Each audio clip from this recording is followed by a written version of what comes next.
you like to know a little bit about gate guarding?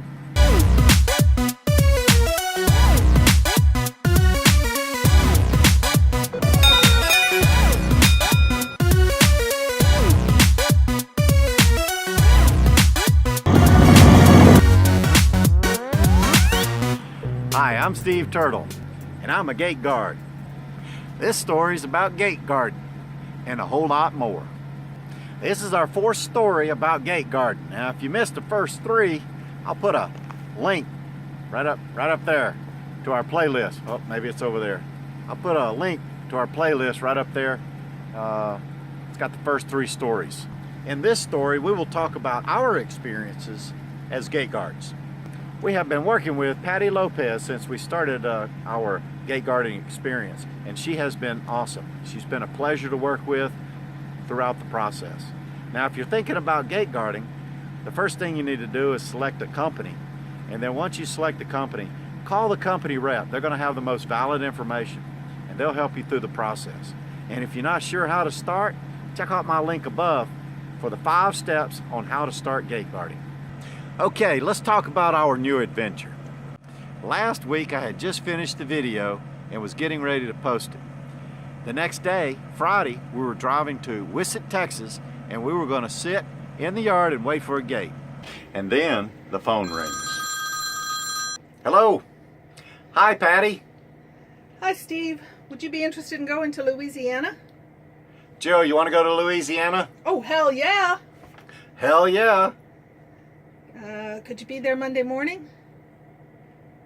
Jill, can we be there Monday morning? I don't see why not. Hell yeah. And then we left Corpus Christi on our way to Louisiana. So here we are in Louisiana, Arklatex. Funny name, that's where we're at. We arrived on site Monday morning, bright and early. It was rainy, it was cold. The service rep met us there. He's the guy that brings us our utilities, sets them up. There was a dozer operator. He was building our pad. The pad wasn't built yet. So we got our pad built, got the utilities set, got the utilities all hooked up to the camper. And then all was well. Except no cell service, no internet. So when I had time, I jumped in the truck and I drove to T-Mobile and I said, hey, I don't have a cell signal. And they said, not a problem, we can fix you up. So I ordered a cell booster. Had to order it because they don't carry them in the store, but it's free. They didn't charge me a deposit, and I don't pay for the cell booster. I just have to make sure I return it, or otherwise I'd pay them $400. Anyway, so I waited 2 days. I got the cell booster. I brought it back to the camper and I hooked it up. I had a hard time getting a signal, and then when I did get a signal, it wasn't always there. It seems to be better. I think I've got 1 bar on the signal side, and then the booster side, it varies between 1 and 3 bars. It's better. We can make a phone call, receive text, and get online every once in a while. Can't stream. So I'm not sure. We might have to switch carriers. So if you got a recommendation, send it my way. Give me a comment. And the good news, the over-the-air TV service has been awesome. Got a couple dozen channels. And since you brought it up, Tuesday morning we woke up and it was snowing. I couldn't believe it. I'm like, really? Snow? That's only supposed to happen at Riverview RV Park, Lake Ozark, Missouri. But this ain't Texas. So Monday and Tuesday it was pretty quiet. There wasn't a lot of traffic going in and out, so we didn't have to sign a lot of people in and out. Wednesday and Thursday it picked up, got a little bit more, and then today, Friday, there's quite a bit of traffic. They got a lot of trucks moving back and forth. So I think the traffic in and out, or the volume of traffic in and out, it's going to vary from day to day and depend on the process of the oil field. So what equipment does the security company provide the gate guards? Good question. While we were at Corpus Christi, we received our shirts. When we got on site, our service tech, he gave us our vest, gave us a bell. The bell's actuated with a pneumatic hose running across the road. Vehicles run over it, dings, let you know to get up, go sign them in. Got lights, so at night we can light up the area, nobody gets run over. And we also have a utility cart. On the utility cart we have a generator and 200 gallons of diesel, non-potable water, and 500 gallons of water, and we have a sewer. And then we have our stop sign so that everybody will stop, and we have our log that we use to log everybody in to the site. So what's the gate guard do anyway? Well, I'll tell you. First and foremost, you got to be here 24/7, so somebody's got to be available all the time.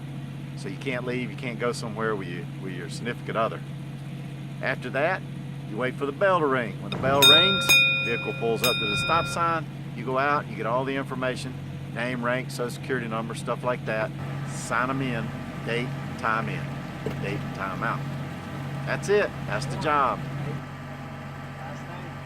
Well, with any job, there's pros and cons. So as we do this job and we identify these things that are pros and cons, we're gonna bring them up and we're gonna share them with you guys.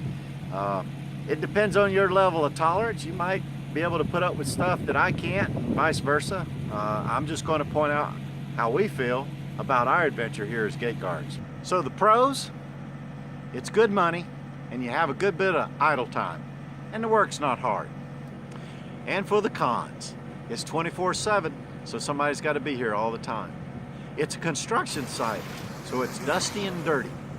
The generator that sits right next to your camper, it's a little bit loud. Get used to it, but if you're a light sleeper, you need to think about it. And then you got to buy bottled water because the water that's supplied is non-potable. And number one for me is bad cell coverage. Now I knew that might be a problem, and we decided, so what, we'll deal with it. So that's what we're doing, we're dealing with it. Well, that's my story for the week. Wanted to get some information out so you knew what was going on. Normally we post our story on Friday, and it just didn't happen. With the internet being out, phone service, we just hadn't had the time to get it together. I apologize. Next week, nope. The following week, we're going to post our video on Wednesday. So we're going to change our times up a little bit. Wednesday, just think, hump day equals Steve Turtle. You'll remember. So new videos every week on Wednesday right here on this YouTube channel. And if you liked our story, click like below, subscribe if you'd like to hear more stories like this one, and click that little bell next to the subscribe button. That way you get notified every time I post a video or we go live, which we're going to do that. So thanks for your time. Hope to see you here again. Bye.